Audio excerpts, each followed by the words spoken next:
Hey guys, so today I thought I'd try something slightly new where I go over some of the top rogue decks in the current format by looking at data from different components. So for the first one being from custom format, rogue only tournament data, and also just looking at the current actual format and dueling book data and tiering the rogue decks as I normally do. So before I continue, a big thanks to my sponsors as usual, links and discount codes in the description below.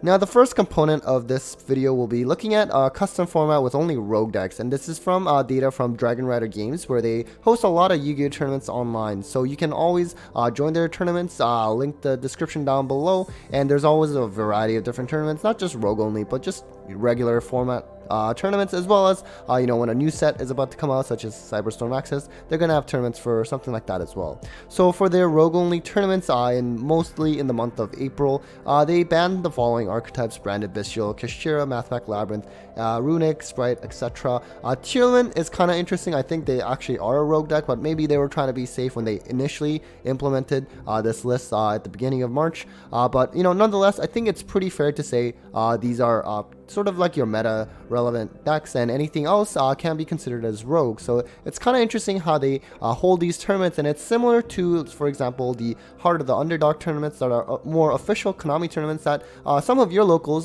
might be hosting, and that's something I should probably join sometime because that's probably where Cyber Dragons are actually playable at the current age. And so in terms of what the rogue entries were in these tournaments at Dragonrider Games, it's actually kind of nice to see, right? So for example, you have Rika and Drytron. These are quite almost borderline tier 2 at this point, probably because they've shown that they've been able to get consistent YCS tops, especially Rika. I think that's certainly the best among the ones listed here, at least. You also have Plunder, which has also consistently gotten at least, snuck in like 1 or 2 YCS tops each YCS, for example. It's still pretty good. I think it's kind of funny too, because now without a win barrier, you can actually nib them, which is kind of interesting.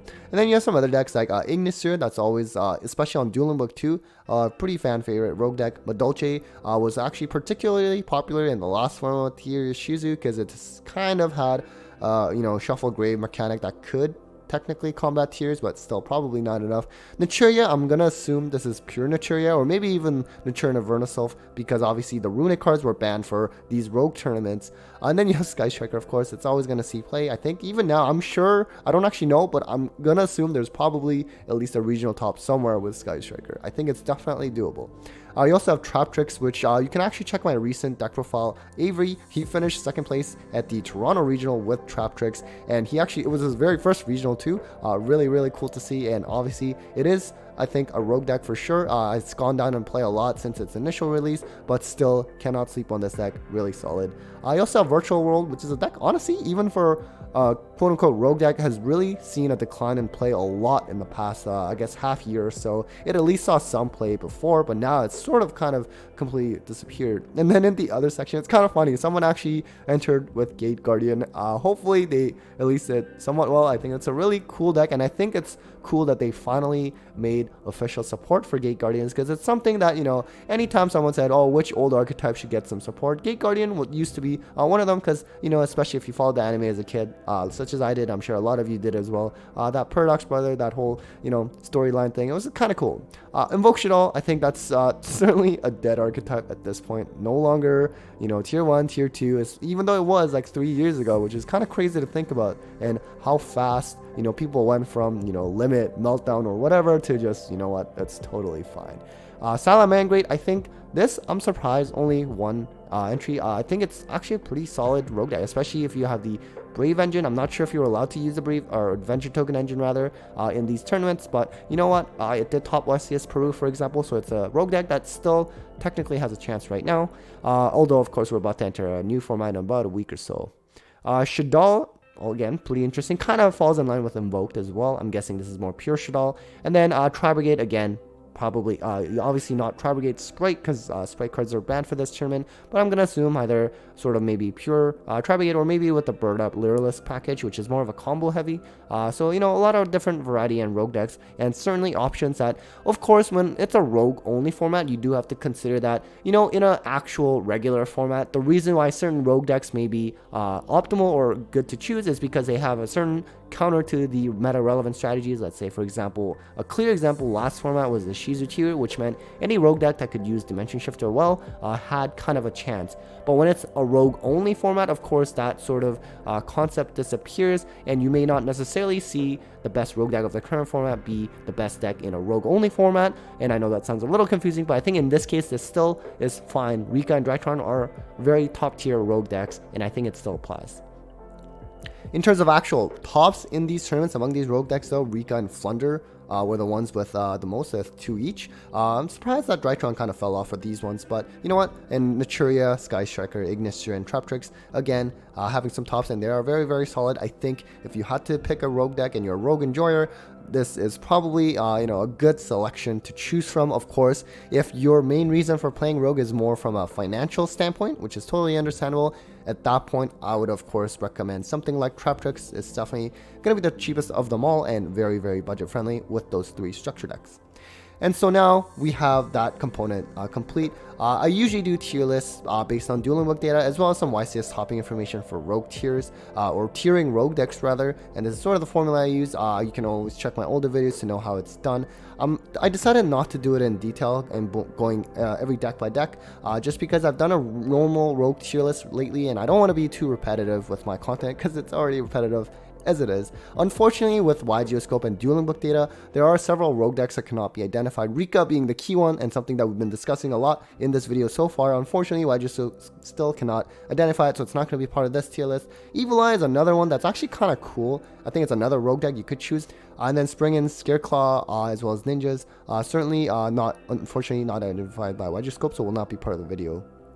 And so this is sort of what the tier list by the data ended up happening for rogue decks only. And for those on Patreon, I'll have the data file available anyways. So Traptrix was categorized as the highest rogue deck. It has a lot of play online, although not as much as it did before. It's still got at least 1 YCS top, since the decks came out, the structure decks came out, so it's really decent. Match win percentage 48% is not that high, of course, but you know what? I think that partly has to do with the fact that so many new players are sort of starting with Traptrix, for example, and that will certainly bring that win percentage down. But if you know how to play this deck well, you can still do well competitively even in this current format. You have something like Tearlance, I think that's pretty given. Dark World has also gotten numerous regional tops, but I believe they did not actually get any YCS tops in this format. And also, it's going to be a droll format. It's kind of a droll format now, but definitely more so in the next format when Cyberstorm Access is legal next week, and that makes Dark World even harder, although they do get that new support card, I think, in Duelist Nexus, so that's kind of interesting. And then Dragon Link is always going to be a solid deck. Some other decks to highlight. I'm not going to cover all of them again because it's going to take too long, and I don't want to be repetitive with considering that I already did a rogue tier list video. I think Marincess is another solid option. Plunder Patrol, another really good option as well. It actually has some competitive success lately, especially with the runic stuff. And of course, runic stuff, it is expensive, so again, if you're playing rogue from a financial standpoint of view, you probably won't shift towards that kind of build. You could technically go with the adventure token style with the Plunder Patrol rather, but that again can be kind of expensive. And then in the C tier, another deck I think worth highlighting is for hire, and this deck is actually really, really good, but again, it's thanks to the runic cards. So without the runic stuff, and as well as Sprite, they actually combine all 3 together in this optimal build. Of course, it's certainly going to be not nearly at the same level, but if you're looking into playing rogue decks, but financial point of view is not a concern for you, then of course for a higher runic Sprite, definitely a really good option out right now. And I think if anything, it got categorized a little bit lower. I was surprised. I guess not many people on Dueling Book are playing this deck, and that's why. Another option, Altergeist, it's definitely going to be a budget friendly option. I know it's getting support. I don't actually know when, but the support cards honestly seem pretty good, and they're getting several support cards if anything. So you know what, Altergeist, it was like tier 1 at some point, 2018-19 I believe, so maybe it won't come back to tier 1 level, but I think it will definitely be a lot better. Salad, we've already talked about. I think it's still pretty solid, and also kind of a budget friendly deck as well, and has always been that way. Generator is another interesting one. I think it's pretty unique actually. I actually faced someone playing generators at a regionals recently. It has negates, for example, and it has a very a pretty good grind game too, with the tokens that are generated. It's just kind of weird in a situation where a lot of people are playing evenly matched, but you know what? They do have a negate at least, so maybe they can still survive. And then Dogmatica, this is more so referring to the pure version. I actually did a deck profile when that format first kind of started with the cards from Photon Hypernova. He was playing as more of a going second option. It's kind of interesting, you know, the whole extra deck ripping kind of thing, similar to Kashira, but in a different way, I guess, anti-meta strategy. So it's still there. Dynamorphia is another kind of cool option. I believe they're getting new support soon as well, and you know what, maybe it'll be pretty solid. I think it was not terrible. I mean, I know it could be played with like Exo Sisters too, I believe. I know I did a deck profile of someone doing that as well. It's just really bad deck in time though, because you're just cutting your life points in half constantly. But you know what, not gonna lie, I actually lost a Dynamorphia player and they had like 13 life points, so not really the most fun interaction that I had to deal with. And then in the final, some of the rogue strategies. Virtual, we kind of talked about this briefly at the beginning of the video.